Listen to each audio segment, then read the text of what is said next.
पीवे भोला शंकर पूरा को नहीं खावई रे 64 योगिनी।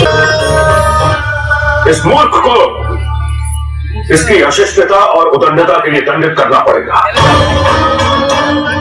सबसे पहले इसने देवी पार्वती को मेरे आराध्य से दूर किया,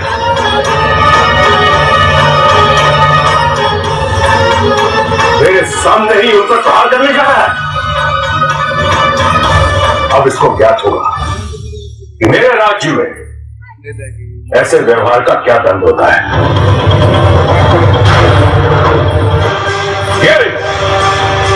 एक राजा की आज्ञा की अवहेलना करने के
पीवे भोला शंकर पूरा को नहीं खावई रे 64 योगिनी नाचे झूमे डम डम डम रूप जावे रे।